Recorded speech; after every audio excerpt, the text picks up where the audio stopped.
कृष्ण।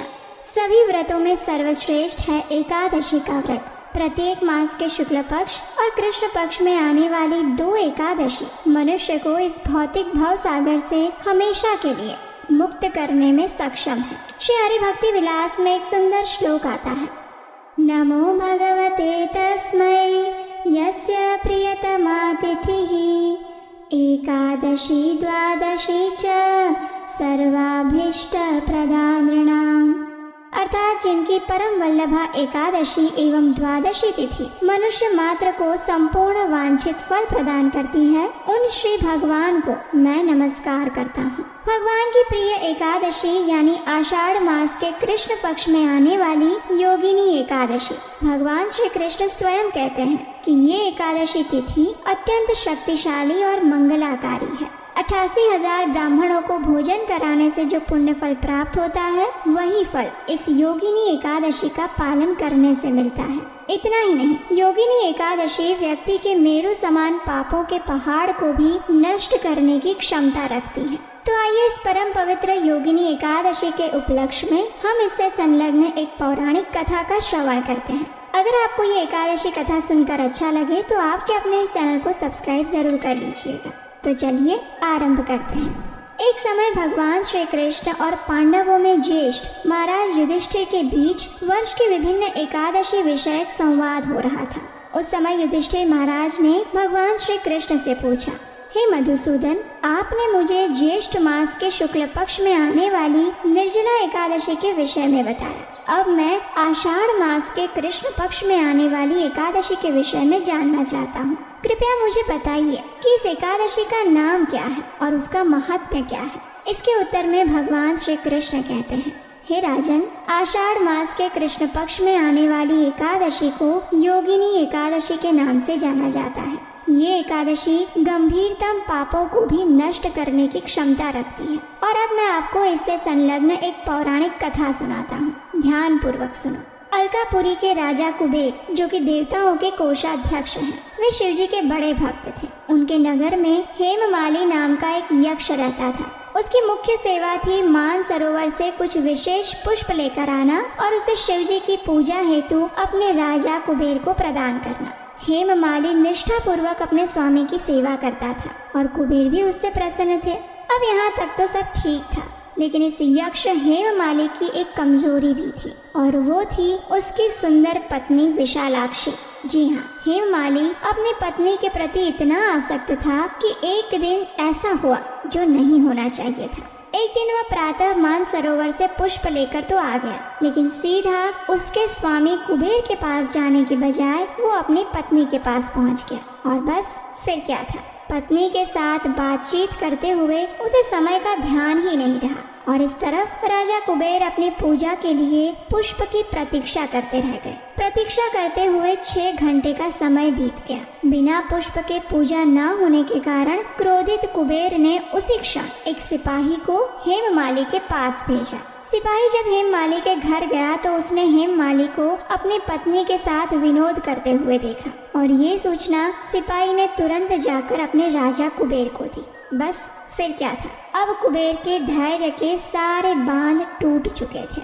इस तरफ हेममाली को भी समय का भान हुआ। उसे अपनी भूल समझ आई और प्रायश्चित करने हेतु वो उसी क्षण राजा कुबेर के पास पहुंचा। भय से उसके पैर और जीवा कांप रही थी। वो हाथ जोड़कर राजा कुबेर के समक्ष खड़ा हो गया और उनसे क्षमा याचना करने लगा। लेकिन कुबेर के क्रोध की ज्वाला अत्यंत भयावह थी। उन्होंने अत्यंत रोष प्रकट करते हुए हेममाली से कहा, हे मूर्ख, आध्यात्मिक सिद्धांतों को नष्ट करने वाले महापापी, अपनी पत्नी के प्रति तुम्हारी अत्यधिक आसक्ति के कारण आज तुमने मेरे आराध्य देव शिव जी के प्रति अपराध किया है। इसलिए मैं तुम्हें श्राप देता हूँ कि इसी क्षण तुम्हारा पतन हो जाए, तुम्हारा संपूर्ण शरीर कोढ़ की बीमारी से ग्रस्त हो जाए, तुम पृथ्वी पर इस यातना की सजा भुगतो और अपनी पत्नी से सदा सर्वदा के लिए दूर हो जाओ।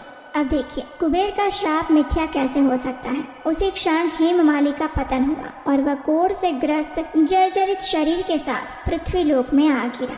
भूख और प्यास से पीड़ित अपने शरीर की पीड़ा को सहता हुआ हेममाली जंगलों में भटकने लगा। इस प्रकार अनेक वर्षों तक वो इस यातना को भुगतता रहा। लेकिन पूर्व जन्म में शिव जी की उपासना में सहायता करने के कारण उसकी चेतना शुद्ध और सात्विक बनी रही। जंगलों और वनों में भटकते हुए एक दिन वह मेरु पर्वत पर जा पहुंचा। वहां ऋषि मार्कंडेय, जिनकी आयु 7 कल्प जितनी है, उनके पास पहुंचा। महान तपस्वी ऋषि को देखकर हेममालिनी ने उन्हें दूर से ही दंडवत किया। करुणामय ऋषि मार्कंडेय ने उसे अपने पास बुलाया और उससे पूछा, हे वत्स, तुम कौन हो और इस प्रकार इस जंगल में किस उद्देश्य से आए हो? ऋषि की प्रेम पूर्ण वाणी से गदगद होकर हेममालिनी ने अपने पूर्व जन्म का सारा वृत्तांत कह सुनाया और अंत में हाथ जोड़कर इस प्रकार कहा, हे ऋषिवर, पूर्व जन्मों के कुछ पुण्य कर्मों के कारण मुझे आपके दर्शन प्राप्त हुए हैं। कृपया आप मुझे इस पाप से मुक्त होने का कोई मार्ग दिखाएं।